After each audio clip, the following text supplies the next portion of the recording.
What's up guys, Derek, moreplates.com. Today we're going to be talking about the echocardiogram results of 17 bodybuilders before and after multi-compound steroid cycles. So there's not very much documentation in the literature about bodybuilders not in a clinical setting using, compounds that you wouldn't otherwise be trying to evaluate in a muscle wasting context, or like a osteoporosis setting for elderly or something like that, like actual bodybuilders and exactly what happened to their heart after using a cycle designed for muscle growth.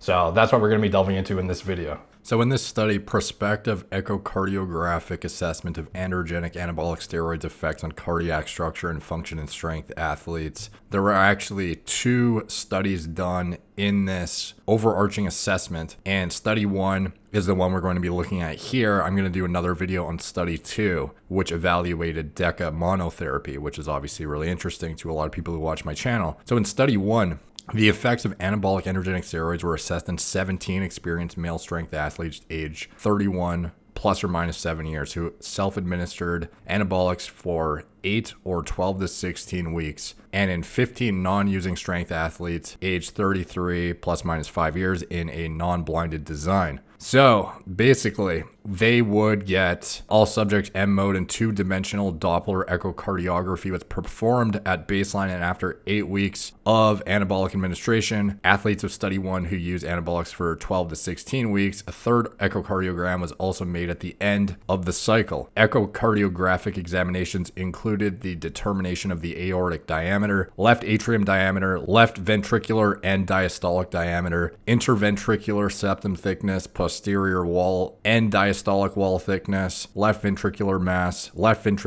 index, ejection fraction, and right ventricular diameter. So obviously, this is something that is extremely applicable to a lot of individuals who tune into my channel. And most guys aren't getting echocardiograms to actually see how blast phases really affect their cardiac structure and function. So in study 1, like I said, we have the statistics. We have the age here, roughly 32, body weight, roughly 85 kilograms, around 16.7% body fat, with the leanest guy being, 11 to 12%. Training load, 8 to 10 hours, like 6 to 10 hours per week-ish.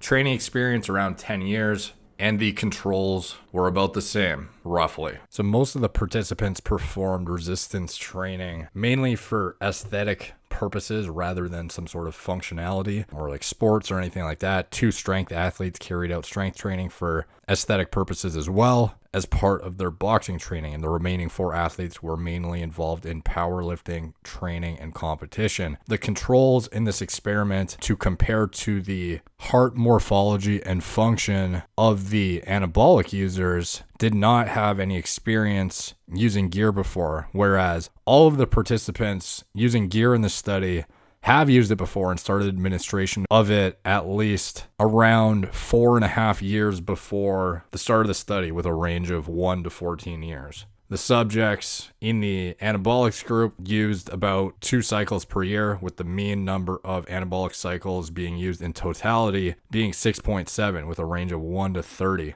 Now, before starting the study, all volunteers were expected to be free of anabolic use for at least 3 months. So one thing that become a bit of a questionable area for me off the bat before I delve into this, which should be pointed out just for transparency, is the fact that all the anabolic users aren't really functioning from a baseline of natural state. If we're comparing heart morphology and function to a control group and changes that occur on and off cycle after, it's a bit, I feel like, hard to say exactly what kind of effect it has when we're comparing somebody who's already been using gear on and off for 5 years compared to somebody with nothing going on. Because obviously the ideal scenario would be to see their change in function and morphology from being a natural to this point, rather than perhaps your baseline already has LVH and things that come as a result of anabolic use, and then your baseline is just something that is more suboptimal. So the results after the study may not indicate a change, but it doesn't mean your baseline was necessarily healthy to begin with as compared to the controls. So that's sort of something I see as a problem off the bat, at least while I'm digging into this. Perhaps more details will be elucidated later, but I just wanted to point that out off the bat because obviously it's a bit different when you've been on gear for years. Your baseline may not be healthy to begin with. So if you have no bad changes, you could just have no bad changes because you've already had the majority of the bad changes occur during the first 5 years of your use. So anyways, before we get into that, I just want to make that clear because I just realized they said that the people in the anabolics group are guys who've been cranking already for quite a while. So with that being said, they were expected to be free of anabolics for at least 3 months, but you have to also keep in mind too, the long clearance times of some of the anabolics that most guys are using. So things like nandrolone decanoate are going to be in your system for a very long time, keep you shut down for months, not just a couple of weeks. So having 3 months of not injecting something doesn't necessarily mean you were natural for those 3 months. Information obtained from the subjects indicated that mean anabolic withdrawal period was 7.8 months. To exclude recent anabolic use objectively in all subjects, urine samples were collected for drug analysis before entering the study. Strength athletes purchased the drugs mainly on the black market, although some had received a prescription from a medical doctor. So you have to keep this in mind too. We're talking about random drugs on the black market as opposed to a controlled study with, monitored actual like FDA approved quality, pharmaceutical quality drugs here. So some of them received prescriptions from medical doctors, some didn't. Anabolic courses were composed on their own insights and beliefs. So basically they picked their own cycles.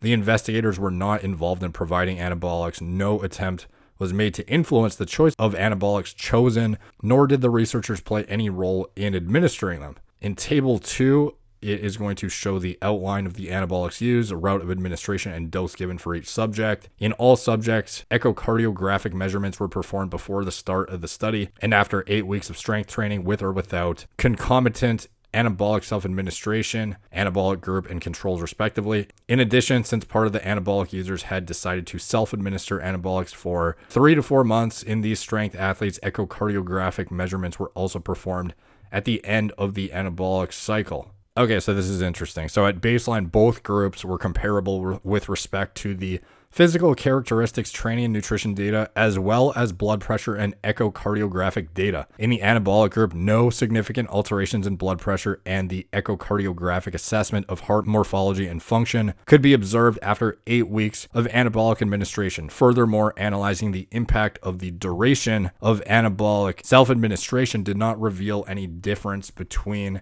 short-term and long-term use. So let's dig into some of these tables here. Okay, so outline of the anabolics used, dosages, and route of administration in this study. So we have basically breaks down the cycles of all 17 of the participants and what they used. So the first thing I saw when I saw these dosages was, holy shit, these guys were using massive dosages and everyone's cranking their minds out in the study.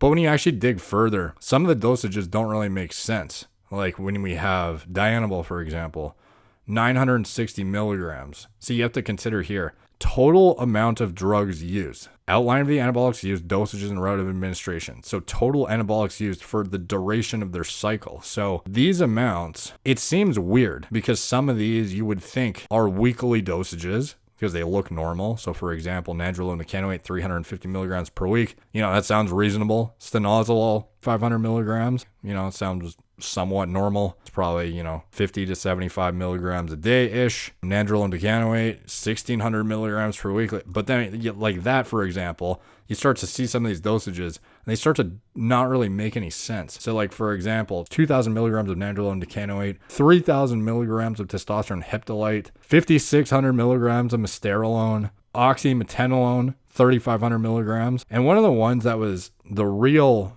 deal breaker in this for me was tamoxifen here, 440 milligrams, as well as stanozolol here, 1,150 milligrams, nandrolone decanoate, 4,400 milligrams, 2,500 test E, 5,500 test E. And this was the nail in the coffin for me, 1.68 milligrams of clenbuterol. So this would mean a guy would be using 240 micrograms of clen per day if this was a weekly dosage here. So at first, I thought these dosages were all weekly dosages. And for some, I think that's probably the case. But for some of these, it just is nonsensical, some of these dosages. Like 4.4 grams of nandrolone decanoate, that seems mental. Almost 2 milligrams of clenbuterol in a week. Like, I'm a bit on the fence whether or not, and they should have made this way more clear in the study, if this was, like it says, total amount of drugs used for a duration of exposure of 16 weeks. So for these cycles, I'm led to believe that this may be spread throughout the 16 weeks, all added up into one total milligram amount per compound, because some of the amounts don't really make sense. Like, for example, an 8-week cycle of nandrolone decanoate at 4,400 milligrams per week would be nuts. But if you divide 4,400 divided by 8, you get 550, which, it seems a bit more like a normal cycle that somebody would actually run. Like, would you ever see somebody do 4.4 grams of nandrolone per week with almost 2 milligrams of clen? Like, no, they'd probably have a fucking heart attack, along with 2.5 grams of test E, a gram of test sip, over a gram of stanozolol, like all that stuff. This leads me to believe that this is total drugs used throughout the entire duration of exposure. So with that being said, these dosages seem a lot more reasonable because they're divided into the amount of weeks that the person actually did. So for example, if we have 1,400 milligrams of Primo injected and oral Primo, we'd have barely anything, which also seems really weird. Like, I'm putting some of this stuff in the calculator and we're looking at like a total amount of like 100 milligrams a day of Primo here, even though these dosages look like a lot when you divide into the 16 weeks. So I don't know if these dosages are all based on, I would assume this study wouldn't be so stupid as to only have some of them as the total amount for the number of weeks, as well as some by the weekly amount.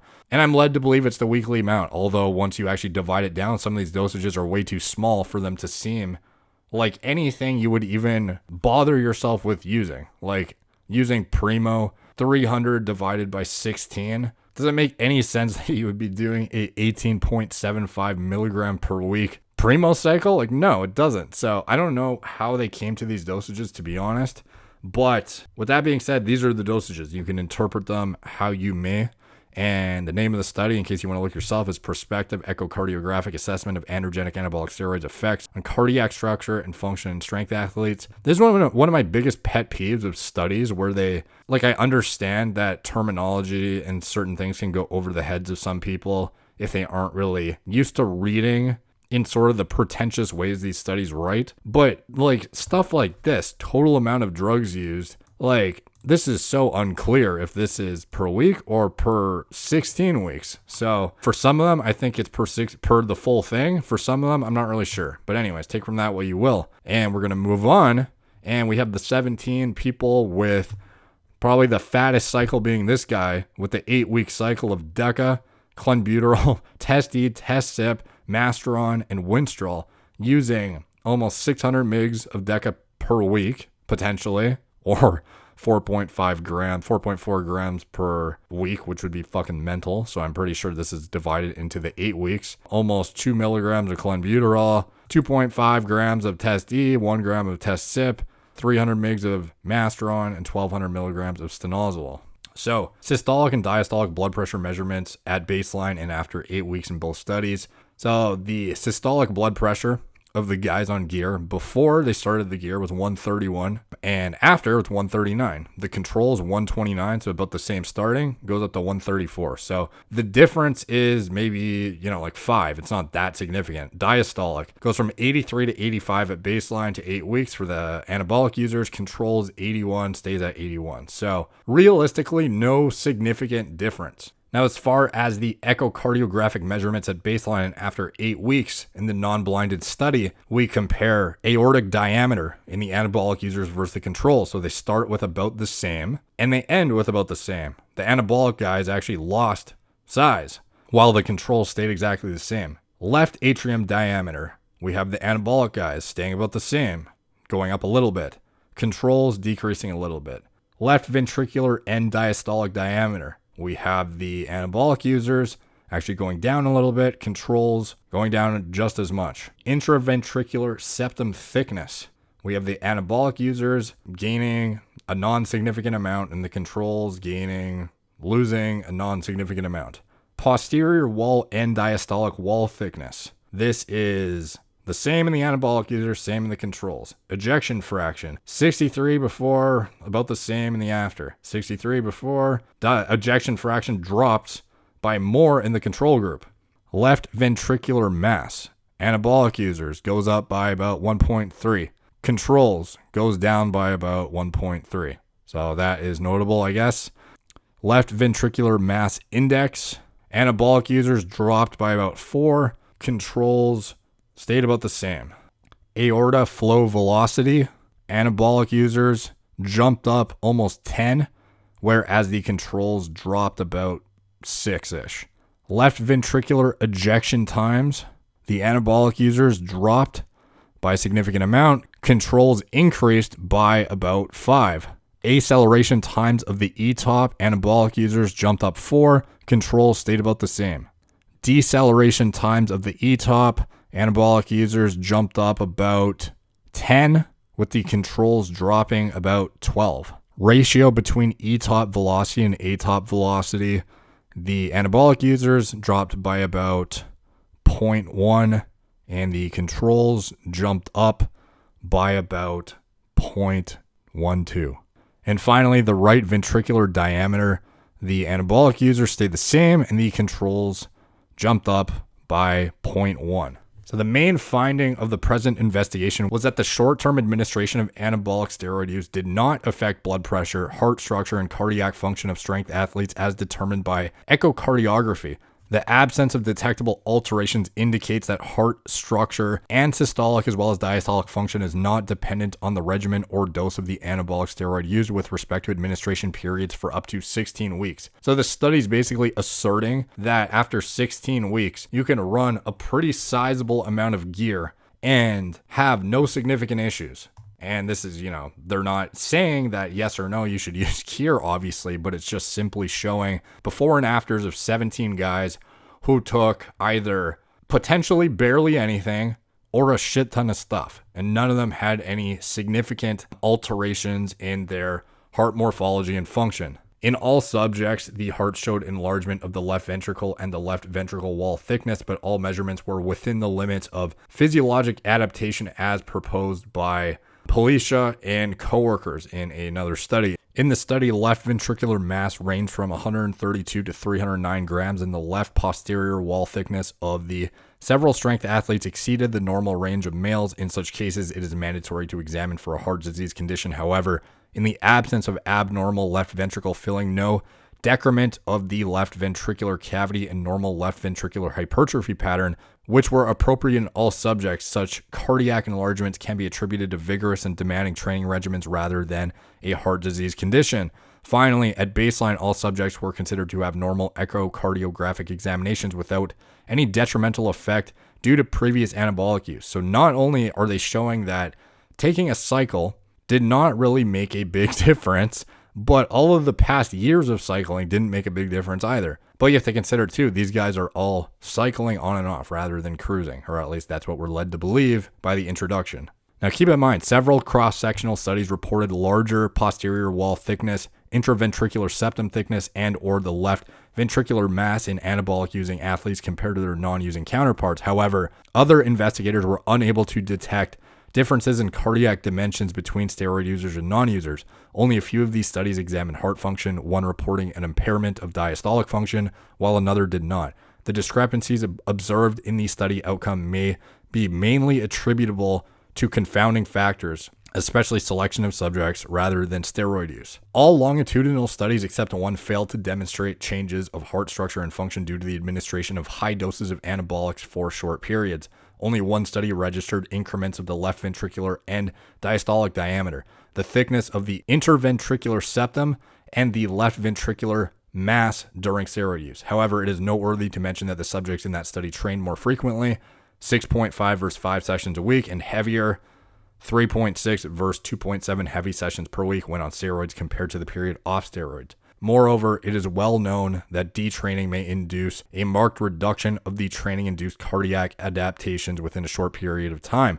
Therefore, in our opinion, the findings by, never going to pronounce this guy's name properly, Sachtelben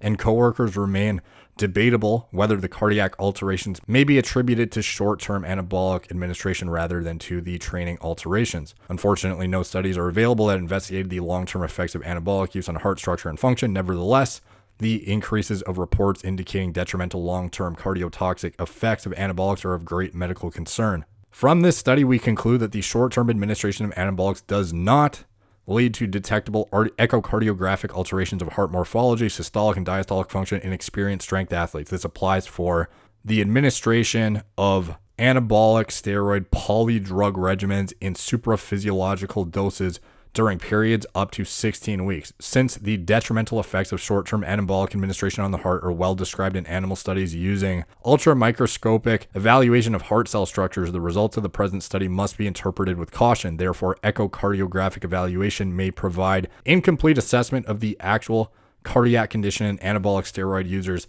since it is not sensitive enough to detect alterations at the cellular level. From the present study, no conclusion can be drawn of the cardiotoxic effects of long-term anabolic steroid use. So the takeaway from all this is not that anabolics are safe. However, I think it reinforces the likelihood that it is multifactorial in what causes heart disease and early death in bodybuilders. And I think it largely boils down to the first being excessive body weight, being the main strain on the cardiovascular system, followed by unaddressed, really obvious things like blood pressure that can be manipulated through lifestyle and diet alterations and simple electrolyte imbalances and hydration. In addition to that, obviously the diet practices. Some of these individuals use extremely non-cardiovascular friendly diet models that lead to plaque buildup, as well as a myriad of other issues in their bodies that regulate physiologic functions. And then the anabolics compounded on top of that, in addition to things like growth hormone, which literally cause significant amounts of hypertrophy of the heart, all compound to create a shitstorm of bad stuff for your heart. So it's not really a surprise that guys are dropping early that are weighing 250 plus pounds lean, are on grams of gear, are on tons of GH, eat like maniacs, cause insane amounts of cardiac stress as well as oxidative stress in their bodies. And I don't think it simply boils down to the anabolics. Like, I truly think that if somebody was 160 pounds and was on a gram of test versus a 260 pound guy on a gram of test, I don't necessarily think that the risk would be the exact same, because I think that the factors compound to create a more catastrophic outcome than simply the anabolics themselves. However, they definitely contribute, in my opinion. So it would be wise to take caution and not take a study like this as a free pass to start blasting gear and not worry about your health. Like, definitely keep an eye on basic stuff such as blood pressure. Resting heart rate as well is something that is totally overlooked and is a predictor of early mortality, and is largely overlooked by bodybuilders who think that if you don't have tachycardia, that you are somehow fine. If you have a resting heart rate of 95 beats per minute and you're huffing and puffing just to get up the staircase, that's not a good sign for your cardiovascular risk in the future, in my opinion. So take all this with a grain of salt. Dig into the study yourself if you want, especially the dosages outlined, because that was a very weird way that they outlined it. I've never seen a study do that, where they just summed up all the entire dosage amounts into one lump sum like that. But it's certainly worth looking at further and exploring, because this was an insightful study into, again, a small sample size given, but still people who are using underground gear and having extensive heart evaluation done before and after to see even what potentially, like dirty gear might be doing to them. And I know most guys who even stay on top of their health are not getting echocardiograms or doing anything to actually check their heart morphology and function. They're mostly just doing blood work, which is great. You should at least be doing blood work, of course. But on top of that, I don't know a lot of people that are getting before and afters of actual heart function. So this was very insightful, to say the least. And I hope more stuff comes out like this that elucidates more relevant examples to performance enhancing drug using athletes. So take from that what you will. Let me know what you guys think in the comments down below. Thank you guys for watching. Please like, subscribe. Check me out on Instagram. Actually, follow me there. I always just say, follow me on Instagram, Facebook, Snapchat, blah, blah, blah, blah. But This time, actually listen, because usually I just say it so fast it goes one ear out the other. And frankly, I don't even hear it when I say it because it's just a blur to me when I say it. I repeat it in every single video. So I do post on Instagram some unique stuff on my stories and whatnot. So I would recommend following me there if you want to stay in the loop, especially on stuff that's not really related to content. If you want to see like life related stuff, potentially, I post it on my stories usually, if I do post any. Snapchat, Facebook, BitChute. Facebook has terrible organic reach, so if you can follow me there, that'd be awesome. BitChute and TikTok, frankly, I don't really care, but if you're on if you're on those platforms, I post content there too. Apple Podcasts, if you listen in audio versus visually, you want to listen to me in the car while you're driving, or you want to, while you're doing your cardio, you don't want to burn through your data, or you just don't have Wi-Fi to watch on YouTube, or it kills your battery using YouTube, I recommend the podcast. It's basically just audio rips of these videos, as well as if you can drop a 5-star rating too there. That helps the algorithm there, I think. If you want to support the channel, check out anything I'm associated with in the video description below. My TRT clinic, if you are seeking hormone optimization, I would recommend reaching out and have a patient care coordinator take a look at your situation. You can get your blood work done, then have our doctor evaluate your potential imbalances or deficiencies, and then address that with the appropriate medication if needed.